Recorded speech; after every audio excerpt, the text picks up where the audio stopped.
खबर में खुश आमदेद। मैं हूँ आपका होस्ट सईद काजी।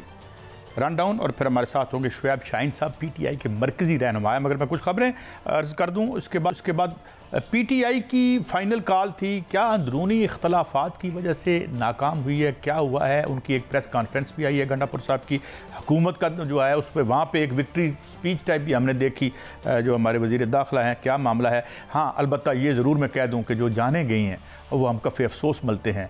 ये बाद में देखा जाएगा कि कौन किसका था। बहरहाल हुकूमत की ज़्यादा जिम्मेदारी है इसमें लॉ एंड ऑर्डर को रखने की और कम से कम नुकसान करने में। केपीके में गवर्नर राज के ऑप्शन पर बातें हो रही हैं, क्या ये फिजिबल है, क्या ये लॉजिकल है और क्या ये रीज़नेबल होगा, क्या ये एडवाइजेबल होगा? इस पर बात करेंगे। 2 दिन में $2 अरब का नुकसान हुआ और जो वो क्या मामला है। और उधर इंटरनेशनली हम बात करेंगे कि क्या उधर नेटो ने भी तैयारियाँ शुरू कर दी। नेटो खैर क्या तैयारियाँ करेगी, नेटो अमेरिका का ही दूसरा नाम है, बाकी तो सारी यूरोप उसका सबसर्विएंट है। मगर इधर प्यूटन भी जो है वो क्या तोला हुआ है इस जंग पे। आते हैं जनाब शुएब शाहीन साहब, बहुत शुक्रिया आपने हमें वक्त दिया।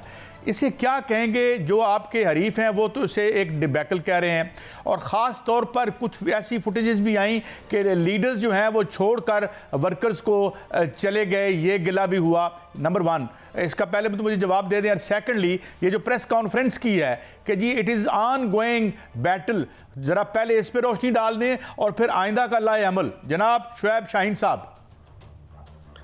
देखिए, पहली बात तो ये है कि जब हमारा वर्कर आया है या हमारे जो लोग भी आए हैं वो शेलिंग के लिए और तो तैयार थे, लाठीचार्ज के लिए भी तैयार थे, जेलें जाने के लिए भी तैयार थे, लेकिन वो डायरेक्ट फायरिंग के लिए तो तैयार नहीं थे। आज 8 डेड बॉडीज़ तो कल हमारी शनाख्त हो गई थी, ये कल रात की बात है, और आज कई डेड बॉडीज़ को उनके लवाहिकीन को देने से इनकार किया है। मैं ये कहता हूँ कि ये तो किसी सूरत हम इसको कत्ले आम कह सकते हैं। और वो जो अपने आप को सो काट जमहूरी कहा करते थे, ये जमहूरी तो खैर है ही नहीं, क्योंकि जमहूरियत को दफन करके तो यहाँ इनको डाकुओं को बिठाया गया है। अब तो इनको सिवाय यजीदी टोला कहने के और कुछ भी नहीं कह सकते। इस मौके पे तो हमें तो वो यजीद की और हज़रत ज़ैनब रज़ी अल्लाह तआला अन्हा की दरमियान होने वाली गुफ्तगू याद करनी पड़ेगी कि जब उसने कहा जी हम जीत गए हैं और देखो जी आँख हमारे साथ है, और उसके बाद फिर उसका जो जवाब आया था वो सब आपके सामने। तो मैं ये समझता हूँ कि अगर ऐसी ताकत के नशे में जो मेरे आपके पैसों से, आवाम के पैसे से और यहाँ जो कुछ कर रहे हैं, मुझे अफसोस से कहना पड़ता है।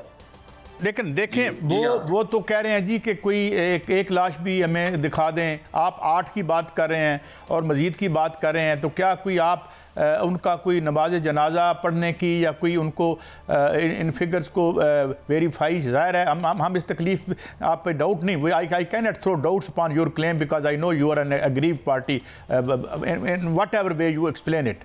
लेकिन क्या फिर आपके पास लोग? जी जी जी जी, ये तो मुझे बड़े अफसोस से कहना पड़ता है। ये आज मेरे हल्के में, मेरी कॉन्स्टिट्यूंसी के अनीस सत्ती, उस बेचारे का आज 2 बजे जनाजा था यहाँ इस्लामाबाद में। ये आज हज़ारा अब्टाबाद में आज अब्दुल कादिर का जनाजा था 4 बजे। आज ही वो वली जो शहीद है हमारा बलूचिस्तान का, पिशीन में उसका जनाजा था। और बाकी तफसीलात मैं आपको दे सकता हूँ। तो उन सारे जनाजे पब्लिक की, लोगों की, उनकी नज़रों के सामने सारी विजुअल्स, वीडियोस, सारा कुछ मौजूद है। ये इन बेशर्मों को, इनको समझ ही नहीं आती कि ये हरकतें क्या कर रहे हैं कि पूरी आवाम, पूरी कौम एक तरफ खड़ी हुई है। आप एक हार्ड फैक्ट को, आप एक सच को छुपा रहे हैं। अच्छा, आपने ऑपरेशन करना था, आपने लाइटें क्यों ऑफ की? मतलब है कि कोई मासूम इंसान जिसके हाथ में डंडा तक नहीं है, वो यहाँ एहतजाज करने आए हैं। उनको पता है शेलिंग होगी, साइड पे हो जाएंगे, दोबारा आ जाएंगे। उनको पता है कि लाठीचार्ज होगा, साइड पे हो जाएंगे, वापस आ जाएंगे। उनको पता है उठाया जाएगा, गिरफ्तारी होगी, जेलों में डालेंगे, वापस शाहीन साहब हो जाएगी। ये मैं बहरहाल मैं यही ज़रूर कहूँगा कि ये बहुत अफसोसनाक, जो भी जाने गई हैं उसको कोई भी कंडोन नहीं कर सका। और मैं इसलिए हुकूमत को भी ये समझता हूँ कि उन्हें ही, चाहे आपकी साइड के लोग हों चाहे दूसरी साइड के लोग हों, ज़िम्मेदारी बहरहाल उनकी है जो सरकार में है। मैं अब थोड़ा सा दूसरी तरफ आता हूँ। पॉलिटिकली कुछ ऐसा लगा जैसे second tier of the leadership disarray में है। और पहले ये खबरें भी आई कि मोहतरमा बुशरा साहिबा, जो अब मैं समझता हूँ लॉन्च हो चुकी हैं सियासत में, वो माने या उसको अमली तौर पर, और दूसरी तरफ गंडापुर, क्या कोई रिफ्ट मौजूद है, कोई कंफ्यूजन है second year of the leadership में लाए अमल के हवाले से, खान साहब के अहकामात को रूबा अमल करने के हवाले से? देखिए जी, कुछ बातें हमारी इंटरनल हैं, इसमें कोई शक शुबा नहीं है कि कुछ पॉलिसी डिसीजंस ऐसे थे जो शायद हम चाहते थे या पॉलिटिकल कमेटी चाहती थी या ऑन ग्राउंड कुछ लोग जो चाहते थे उसके मुताबिक प्रॉपरली शायद ना हुए हों, मगर हम सब चीज़ों को ऑन करते हैं। डी चौक जाना भी कोई गलत फैसला नहीं था, संगजानी में बैठने का भी कोई गलत फैसला नहीं था। और मसला ये नहीं है, मसला आज ये है कि एक पुरअमन एहतजाज हर पॉलिटिकल पार्टी का हक हुआ करता है। यानी जो सबसे बड़ी पॉलिटिकल पार्टी है जिसके साथ आज 85% आवाम खड़ी है और उनको गुलाम ब्यूरोक्रेसी बनी हुई है, वो बैठ के उस सबसे बड़ी पॉलिटिकल पार्टी को दहशतगर्द कह रहे हैं। इन लोगों को शर्म व हया नहीं आती कि अपने ही लोगों को, अपने ही मुल्क के लोगों को, चंद बदमाशियों को, अपने मुल्क के लोगों के ऊपर चंद बदमाशियां मुसल्लत करके उनके जरिए सबसे बड़ी मेजॉरिटी को आप दहशतगर्द और अच्छा शुएब शाहीन साहब, ये तो ठीक, मैं अब ये चाहता हूँ ताकि सारी चीज़ों का अहाता हो सके।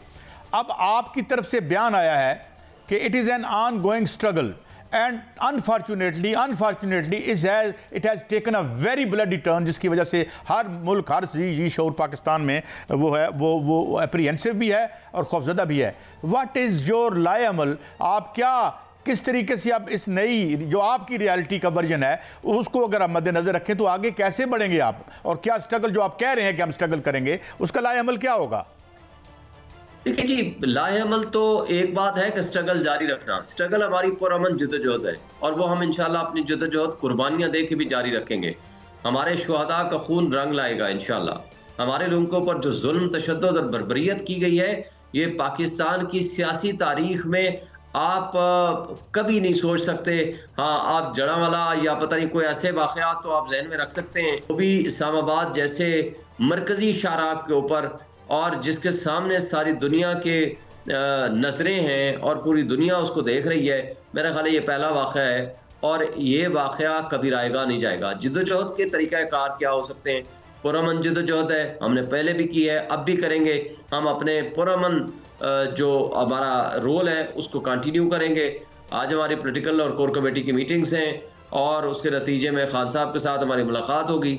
हम अगले लाहे अमल के लिए आगे चलेंगे। खान साहब से आज आपकी मुलाकात है, आप बता रहे हैं? ये नहीं, आज हमारी पॉलिटिकल कमेटी और कोर कमेटी की मीटिंग है और आगे प्रोबेबली कल हमारी मुलाकात हो उनसे, कल होती है या परसों होती है या जो भी आगे मुलाकात होती है, तो हम उस लाए अमल को फाइनलाइज करेंगे। जिसकी आफ्टर मैथ में कोई मैसेज, कोई पैगाम, कोई चीज़ आप बानी पीटीआई की तरफ से आप तक पहुंचा है या बिल्कुल एक सिलसिला राब्ते का मुनक़ता है ये जो हुआ है वाक़या इसके बाद से?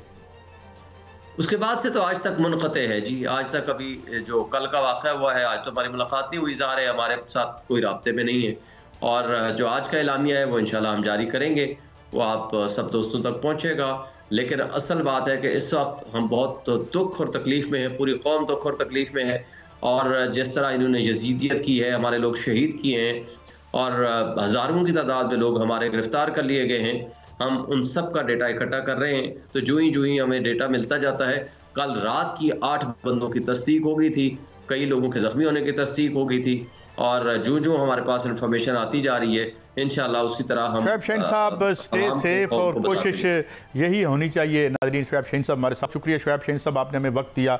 मगर ये है कि ये सियासत के अरीने में रहे, इसे एक माज़े जंग ना बनाया जाए। हमें एक और इंतहाई नुमाया शख्सियत मुस्लिम लीग नून के लीडर जनाब इख्तियार वली खान साहब ने हमें ज्वाइन किया। बहुत शुक्रिया इख्तियार वली खान साहब। इख्तियार साहब, बहरहाल डिवाइड की किसी साइड पर हम बैठें, खून इधर का गिरा उधर का गिरा, खून तो हमारा ही है। जो बावर्दी थे वो क्लेम्स एंड काउंटर क्लेम्स भी आ रहे हैं। Do you think it is good for the Pakistan politics के इतना ब्लडी टर्न ले सियासत, और जिसमें इस तरह के इल्ज़ामात हैं कि बत्तियां बंद करके हमें मारा गया, आप कहते हैं ऐसा कुछ नहीं हुआ, अस्पताल की तरफ से प्रेस रिलीज आया जी यहाँ तो कोई लाश मौजूद नहीं, हमने वो खबर भी चला दी, बट खून तो फिर भी गिरा। तो आप इस पर क्या, आप how would you respond to it? Thank you very much Qazi साहब। सबसे पहले ये देखते हैं कि मैंने आपके चैनल के प्रोग्राम में आकर बताया था कि एक प्यासी डाइन जो है वो उसको खून चाहिए और खून के अलावा उनका किसी चीज पे गुजारा नहीं है। शुरू हुआ बात वहां से शुरू हुई जब एक पुलिस एहलकार को शहीद किया गया, फिर उसके बाद 4 रेंजर के जवानों को शहीद किया गया, और फिर उसके बाद ये बढ़ते गए बावजूद इसके कि आर्टिकल 245 के तहत इनको पता था कि बेलारूस के प्रेसिडेंट आए हुए हैं और डी चौक में जाना मना है। हाई कोर्ट ने भी मना किया है, आर्टिकल 245 के जरिए फौज भी तलब कर ली गई है। उसके बावजूद अगर पेशकदमी कर रहे हैं तो व्हाट डू यू थिंक, आप किसको चैलेंज कर रहे हैं? आप किसके साथ टक्कर लेना चाहते हैं? अपनी रियासत के साथ, अपनी फौज, अपनी पुलिस, अपनी हुकूमत के साथ, जस्ट फॉर पॉइंट स्कोरिंग। और जब आपको इंगेज करके वहां पर आपसे मुज़ाकरात शुरू हुए, इनको हेलीकॉप्टर तक फराहम किए गए मोटरवे पर, कि बानी इमरान खान भी मान गए, उमर अयूब भी मान गए, बैरिस्टर गोहर भी मान गया, सैफ भी मान गया, सब मान गए। एक ये खातून जिसको खून ही चाहिए था वो नहीं मान रही थी, और वो कहे चलो चलो आगे चलो, डी चौक चलो, आगे देख लिया। अब 4-5 बंदों की लाशें वो वहां पे खा गई। खैबर पख्तूनख्वा में 100 लोगों की लाशें ये छोड़कर आए हैं, 100 लोगों की, कुरम में, बड़ा चिनार में।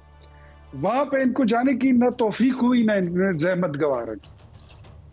अब मैं आपके तवस्सुत से कौम से भी पूछना चाहता हूं और इनसे भी पूछना चाहता हूं, शोएब शाहीन साहब भी बता दें कि जो कह रहे हैं कल से कि हमारे 100 बंदे मारे गए, तो यार इतना झूठ बोले जिसको कोई बर्दाश्त भी कर सके।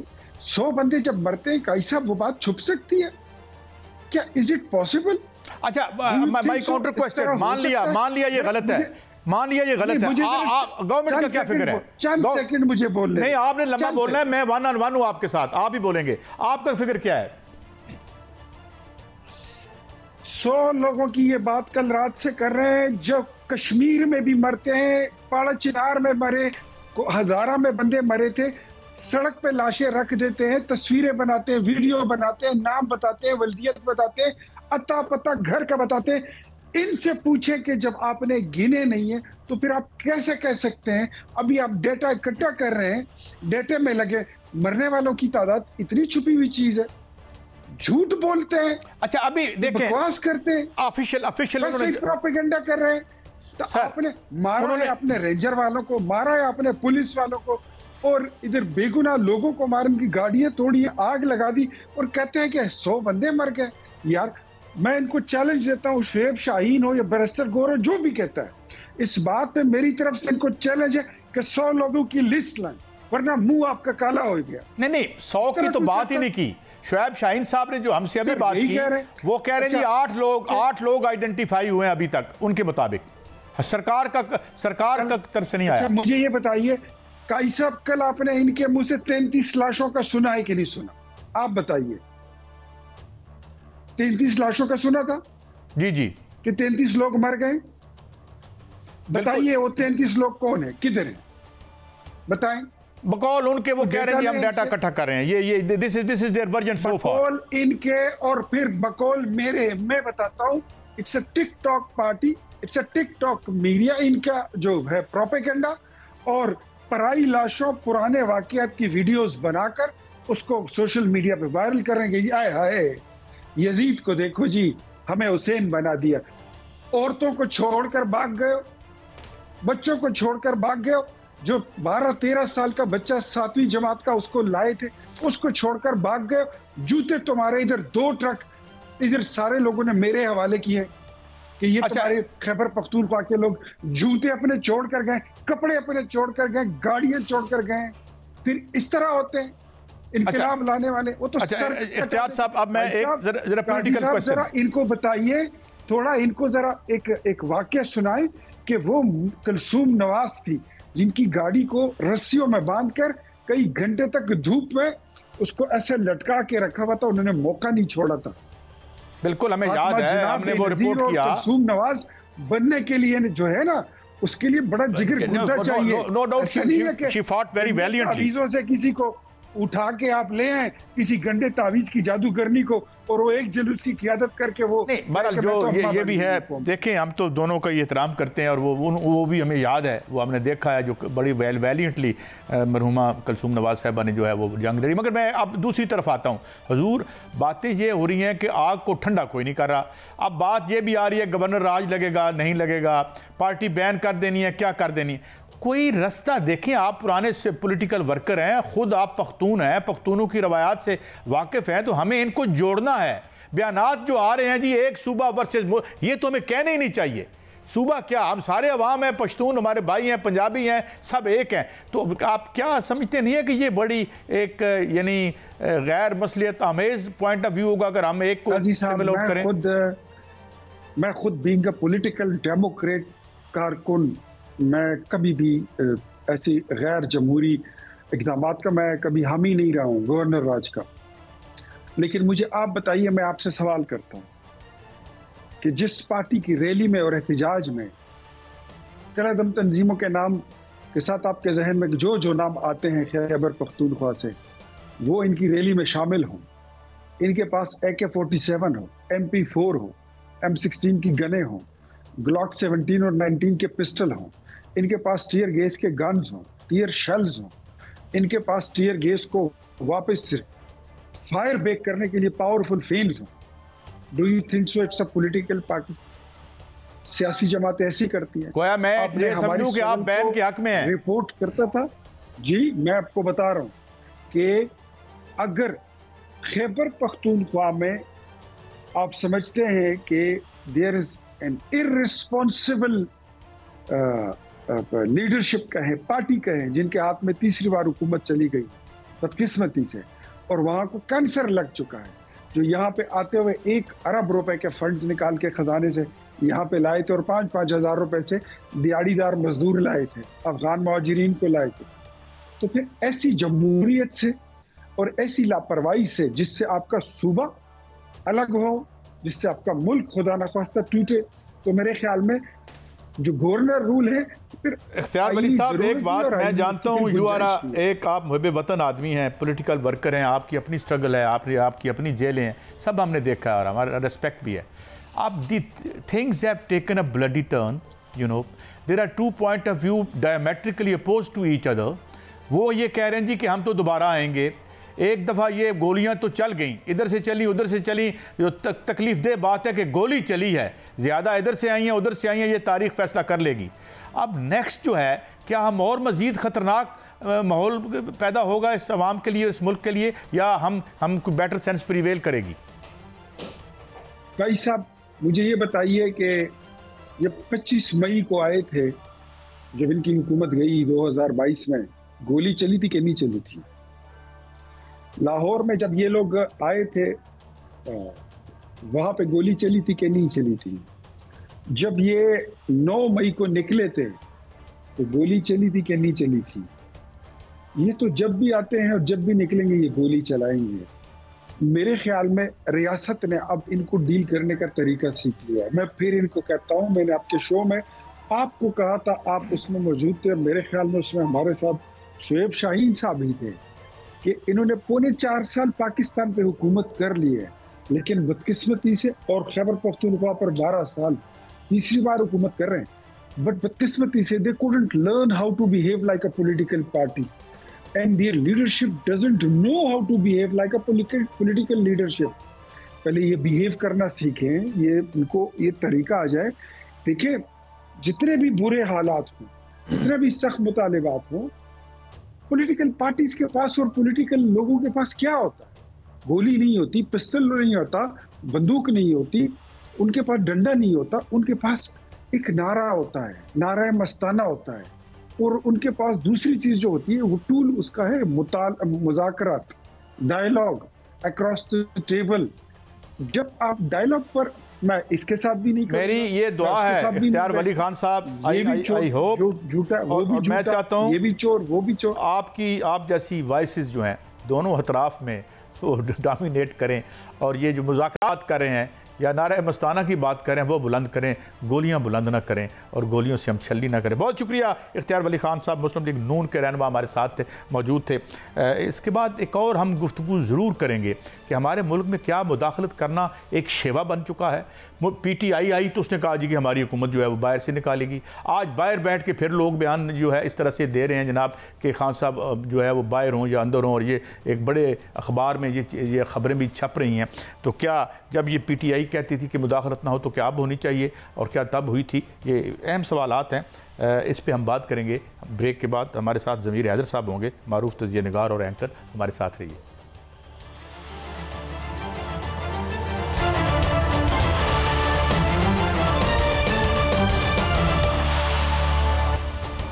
Welcome back.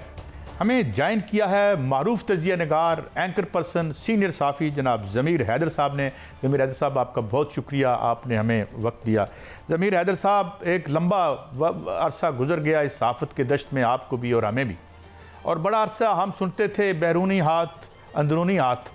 जो हमारी माजी की हुकूमतों से कुछ बन नहीं पाता था तो वो बैरूनी हाथ पे डाल देते थे, मगर फिर हुकूमत जाती है और PTI की हुकूमत बैरूनी हाथ का नाम लेती है। अभी उससे हमारी जान नहीं छूटी तो आज एक बहुत बड़े अखबार और एक चैनल ने एक बैरूनी हाथ की खबर छाप दी, किसी ट्रंप के कोई जो पहले कुछ उनके साथ काम करते रहे हैं जो पिछली जो टर्म थी। तो क्या हमें ये सिलसिला ख़त्म नहीं करना चाहिए कि भाई हमारी एक पार्टी या दूसरी पार्टी के ना हक में आप बयान दें ना मुखाल, ये why we always allow people to interfere into our internal affairs, या फिर हम इतने दस्ते नगर हैं कि इसके बगैर हमारा गुजारा भी नहीं और उनका भी नहीं? जनाब ज़मीर हैदर साहब। बिल्कुल सही काजी साहब, बहुत बहुत शुक्रिया। काजी साहब देखें, ये बड़ी एक अफसोसनाक, इसके पीछे आप हिस्ट्री देख लें। वो पहले एक दफा में याद आया था कि अंपायर की उंगली उठने वाली है, उस वक्त अंपायर कोई और था। तो एक फिंगर वेटिंग सोसाइटी बन चुके हैं हम कि कौन कोई उसके लिए उंगली उठा देगा तो फिर वो आउट हो जाएगा, और फिर कब वो उंगली बंद होगी और उसके बाद अब ये एक, और फिर वर्ल्ड एम्पायर जिसकी तरफ आपने इशारा किया कि जी अब वो वर्ल्ड एम्पायर वापस पावर में आ रहा है, तो अब फिर दोबारा उसकी तरफ उसकी उंगली की तरफ देखने की तरफ लग गई है कौम। तो इट्स वेरी अनफॉर्चुनेट। हम बहैसियत, मतलब मुझे तो नहीं मालूम कि हम क्या अपने आप को जमहूरी मुल्क कह सकते हैं। I don't think so. अगर हम जमहूरी लोग हों तो हम जमहूरियत पे यकीन रखें। देखिए, मैं नहीं मानता कि वो साइफर था या क्या था, लेकिन एक जमहूरी अमल सामने नजर आया, और वो ये था कि जनाब वोट ऑफ नो कॉन्फिडेंस के जरिए एक चलती हुई हुकूमत को घर भेजा गया। और मैं समझता हूं कि एक, चाहे उसके पीछे जो भी रीजन थी, किसी किस्म की भी चीजें थी, लेकिन एक जमहूरी तरीका तो था ना। अब हम अगर इन तरीकों की तरफ चले जाएंगे कि हम किसी की तरफ नजर उठा के देखते रहेंगे और कोई वर्ल्ड एम्पायर होगा और वो फिर जो है हमारे मुल्क के मामला चलाएगा, तो मेरा ख्याल है कि हम अब तंग आ चुके हैं। अवाम की तो किसी को परवाह नहीं है। बेसिकली ये सिर्फ और सिर्फ ताकत का, पावर लेने का एक सिलसिला चल निकला हुआ है। और अच्छा, ये आपने खूब कही ज़मीर। मैं एक और बात कहूँ जो मुझे लगता है, आप पता नहीं एग्री करें, जब से हमारा एतमाद अवाम से उठा है तो हमने कहा कि नहीं जी वो तो वहाँ जो है पिंडी से हमें गो हेड मिलेगा, फिर हमने कहा नहीं जी बरतानिया से मिल जाएगा, फिर हम कहते हैं नहीं जी। यानी हम मुकम्मल तौर पे ये जो 3 इलेक्शंस के बाद जमहूरियत मुस्तहकम होने की बजाय, लॉबिंग अवाम में करने की बजाय, हम मुल्क से बाहर लॉबिंग कर रहे होते हैं, वहाँ पैसे हायर करके उनको कर रहे होते हैं विदाउट एनी एक्सेप्शन। तो क्या जी अवाम से हमारा जो है एतमाद उठ चुका है, या अवाम को हमने सारे प्रोसेस से एक्सक्लूड कर दिया है? देखिए, जब अवाम से एतमाद उठ गया तो तभी तो काजी साहब अवाम की अहमियत रही नहीं ना। अब तो आप समझ लें कि बिल्कुल फारिग हैं हम। मतलब हमारी शायद इनको उस वक्त जरूरत पड़ेगी जब कहीं से और से इशारे आएंगे, फिर वो कहेंगे कि नहीं अवाम के पास जाओ, जरा जाओ वहां से वोट लेके आओ, फिर वो आ जाएंगे और फिर हम वही शॉर्ट मेमोरी हमारी, हम भूल जाते हैं कि हमारे साथ किसने क्या किया। या तो फिर हम बदल लें, पूरा रवैया बदल लें, खत्म करें इस जमहूरियत के सिलसिले को कि भाई नहीं, हमें ये रास ही नहीं है, ये ना इसमें अवाम की कोई अहमियत है और ना ही कोई अवाम की तरफ देखना चाहता है। और अच्छा, मैं एक और तरफ आता हूँ यार ज़मीर, मुझे ये बताइए, ये कल जो हुआ बड़ा अनफॉर्चुनेट था। जो लोग इधर से भी जिनके लाशें गिरे, उनसे भी लाशें गिरे, ये सारे हमारे अपने ही तो थे और अपने ही हैं। सही। ये अब दोबारा से पीटीआई कह रही है जी हमारी स्ट्रगल ऑन गोइंग है, कुछ वर्कर उनके नाराज़ हैं, कुछ डे सरे में भी लगते हैं, लीडरशिप जो है वो गवर्नमेंट और दूसरी कह रही हैं जी वो तो फरार हो गए, वर्कर वहाँ बैठे रह गए। क्या टर्न्स होंगे और फिर एक और रेड लाइन क्रॉस होगी कि गोलियां भी चली, इधर से चली उधर से चली, ये फैसला बाद में कर लेंगे। ये खुद फैक्ट क्या वेरी अनफॉर्चुनेट है कि ये चली। देखिए काई साहब, ये मतलब एक another sad story of our country. मारेंगे एक दूसरे को भी मारेंगे, क्योंकि जब गोली चल पड़ी है ना, अब चल पड़ी है गोली, अब इसको कौन रोकेगा काई साहब? मैं और आप रोक सकेंगे? अब अगली दफा जो भी आएगा वो अपने आप को तैयार करके लोडेड होके आएगा, चाहे किसी की भी तरफ से चली हो गोली, इधर से चली उधर से चली। लेकिन ये एक रविश बन गई है कि आइंदा खुदा ना खास्ता कभी भी कोई भी अगर कोई प्रोटेस्ट कॉल देगा तो वो अगले तैयार होके आएंगे, समझेंगे कि नहीं भाई कुछ भी हो सकता है, तो अभी तो लोडेड जाना है। तो फिर अगर गोलियों और तलवारों ने और डंडों ने अगर फैसला करना है तो फिर ये बैलेट बॉक्सेस की जरूरत क्यों पड़ेगी? यानी कहा जा रहा है कि $2 बिलियन का नुकसान हुआ। वो बेलारूस के जो प्रेसिडेंट आए थे, इवन उन्होंने कहा, और वो लाइव बाद में शायद इधर उधर किया गया, कि उन्होंने कहा कि यूनिटी करें, आप जो है वो आपस में मिल बैठ के ये काम करें। तो यार ये हम अपने घर को खुद ही फिक्स कर लें। Why to look out to these people? हम तो चाहे कोई भी हो वो हम खुद क्यों नहीं इसको करते? और ये आके हमारे मुल्क में वो तकरीर फरमा रहे हैं कि जनाब ये आप यूनिटी होनी चाहिए। तो हमें ये it is a sorry state of affairs. I am sorry Zameer. It is Qazi साहब, अनफॉर्चुनेटली सिर्फ ये बेलारूस के प्रेसिडेंट नहीं, पहले भी और भी बहुत सारे चाइनीज प्रेसिडेंट ने कहा कि sort your things, sit down and sort your things. दुनिया भी कह रही है, हर हम रोजाना बैठ के टीवी पे कहते हैं कि यार आप पार्लियामेंट में हो, सारी जमातें हो, पार्लियामेंट में हो, पार्लियामेंट को बना लो ना एक बहस मुबाहिसे का अखाड़ा बना लो, उसमें एक दूसरे के ऊपर उस तनकीद करो, समझो समझाओ, सफेद छड़ी बनो, कोई गलत कर रहा है तो उसकी तरफ उसको सीधा करो। बात यह है कि वहां पे आप अपने आप को एस्टैब्लिश करो, दुनिया आपको देखे कि यार देखो वो लीडर्स हैं, उन्होंने क्या खूबसूरत बात की है पार्लियामेंट में खड़े होकर।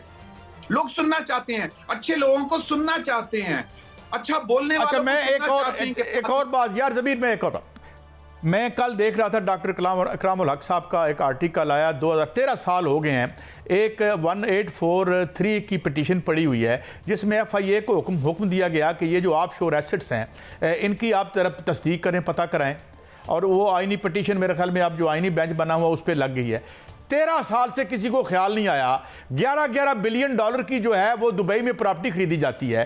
मैं 2018 में गालिबन मैंने रिपोर्ट किया था, गलत हुआ तो माफ़ी मांग लूंगा, मगर इसके करीब 18 बिलियन डॉलर की हमने वहाँ खरीदी, माल बाहर चला गया। स्टेट बैंक का एक गवर्नर कहते हैं पीपल्स पार्टी के दौर में कि 25 बिलियन डॉलर डेली हमारी एयरपोर्टों से बाहर निकल जाते हैं। ये स्टेट बैंक का गवर्नर कह रहा है। इस पे कोई कॉन्स्टिट्यूशनल पिटीशन नहीं, इस पे कोई नहीं, खान साहब रिहा हो गए हैं, नहीं रिहा हो गए, डील हो गई है। इस सारे साये के तले असल वारदात जारी है। Is it my false impression या is this the real case? नहीं, this is the real case. आज हम जहां तक पहुंचे हैं इसी वजह से तो पहुंचे हैं काई साहब। बात यह है कि आप बाहर चले जाए ना, बाहर किसी भी मुल्क में जाए, मतलब मेरा कोई ज्यादा तो नहीं, मतलब कहीं एक दो जगह पे गया हूं, वहां पे लोग यही बात करते हैं कि यार वो आपके पाकिस्तान का ये बंदा देखें जनाब, इतनी जायदाद तो हमारे लोकल्स की नहीं है, इतना प्रॉपर्टी हमारे पास नहीं है, हम और ये तो ये अभी कल आया है और लेके आया है पैसा। अब बात यह है कि जहां हम आज पहुंचे हैं हमारे हालात क्यों खराब हैं? मैं मतलब हमारे पास गैस नहीं है, बिजली नहीं है, हमारे पास एनवायरनमेंट अच्छा नहीं है, लाहौर कितने दिन स्मॉग में डूबा रहा, उसकी जो इकोनॉमिक कॉस्ट है। ज़मीर, मैं एक बात पे आपके बड़ा इंटरेस्टिंग तज़िये को, यहाँ पे एक डॉक्टर इमरान है, मैं उनकी स्टडी लाने की कोशिश कर रहा हूँ। $51 ट्रिलियन की मादनियात के ऊपर दिस कंट्री सिटिंग बैठा हुआ है, और 2-3 अरब के लिए हमें आके जाड़ें डालते हैं ये IMF और वर्ल्ड बैंक वाले, और हम बच्चे जमूरे बन के ये सुन रहे होते हैं। हल हो सकते हैं मसले। बहुत शुक्रिया ज़मीर हैदर साहब, आपने हम दिया। नाज़रीन, ये हैं असल मसले जिन्हें हल किया जा सकता है, मगर हम वापस आएंगे तो दुनिया भी एक बहुत बड़े ख़तरे की तरफ बढ़ रही है। नेटो भी जो है वो अपनी तैयारियों में है, प्यूटन अपनी तैयारियों में है। दुनिया में क्या हो रहा है, एक ब्रेक के बाद।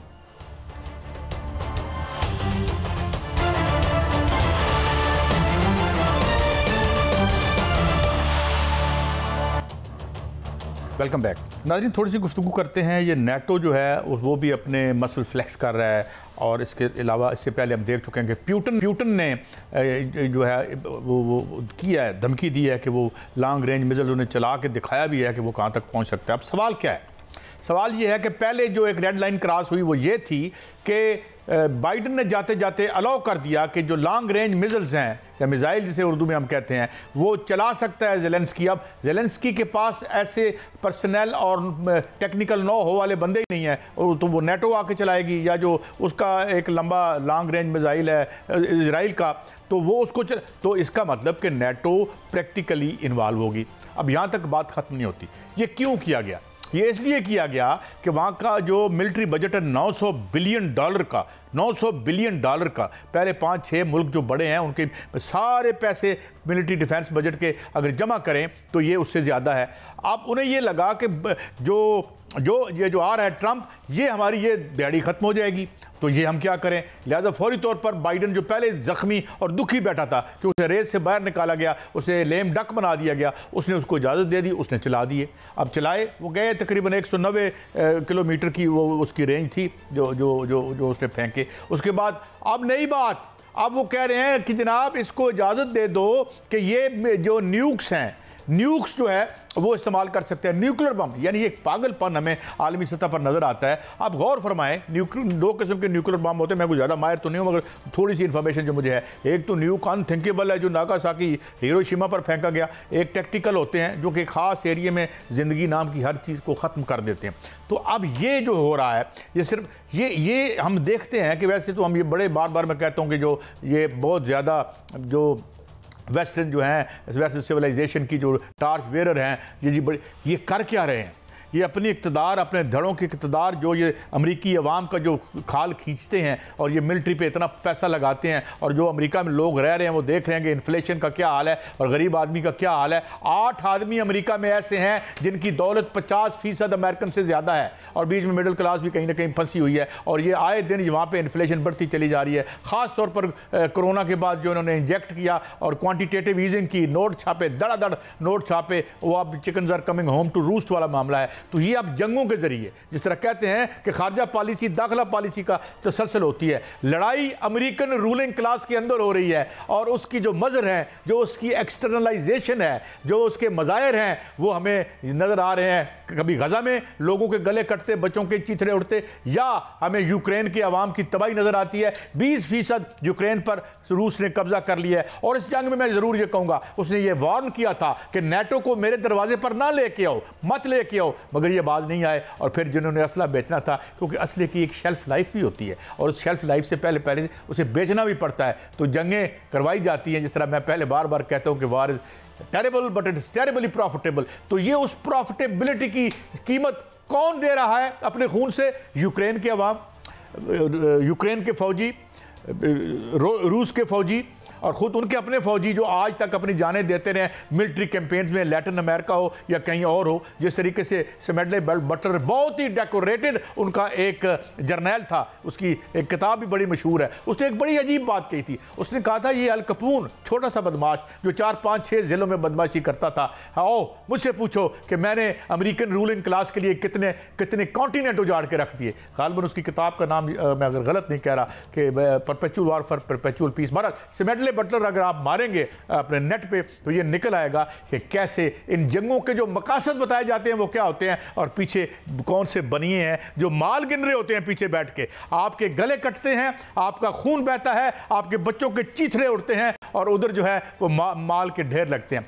अब इधर आते हैं, ये नेटो जो है ये क्या कह रही है कि हम प्रीएम्प्टिव स्ट्राइक्स करेंगे, रशिया के खिलाफ प्रीएम्प्टिव स्ट्राइक्स करेंगे। तो पूरे ग्लोब को इन्होंने, अब इस वक्त इतना आर्सनल है कि ये ग्लोब सारे का सारा तबाह हो सकता है। पूरी सिविलाइजेशन 5-7 हज़ार साल की इससे ये बर्बाद हो सकती है। हम एक ऐसे टिकिंग बम के ऊपर बैठे हैं। इस वक्त जितने बम्स रूस के पास हैं, जितने बम्स बाकी भी हमारे पास भी 100-125 हैं। खैर हम क्या करते, क्यों ना करते भाई, हम जब अमेरिका या इंडिया ने फोड़ दिए तो हम क्या करते? अब तक तो वो चढ़ाई कर चुका होता अगर हमारे पास ये ना होते तो। मगर आलमी हुक्मरान तबके का पागलपन ये है कि अपनी लड़ाई, अपने धड़ों की लड़ाई में पूरे ग्लोब को वो एक ऐसी जंग की कैफियत में लेके जा रहे हैं कि इट इज़ अनथिंकेबल। अगर नेटो की टारगेट्स करता है, जिस तरह पुतिन ने कह दिया कि अब आप मेरे लिए लेजिटिमेट टारगेट हैं क्योंकि आपके जो मिसाइल्स हैं वो मेरे घर दूर तक अंदर गिर रहे हैं, और आप इसके और एटमी, और उसने एटमी जंग का भी कहा है। उसने टेक्निकल मिसाइल्स, टेक्निकल जो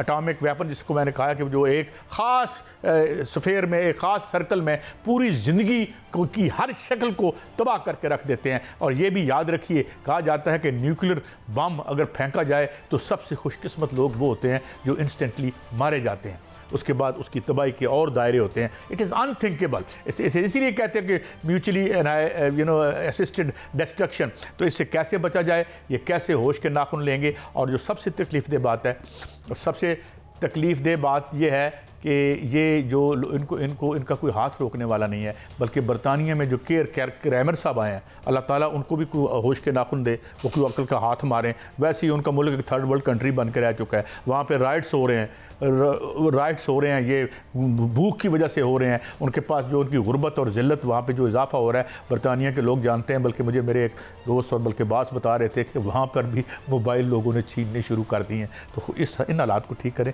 जंग न करें। बहरहाल ये तो हमारा आज का शो, कल फिर इजाज़त दें, अल्लाह हाफिज़।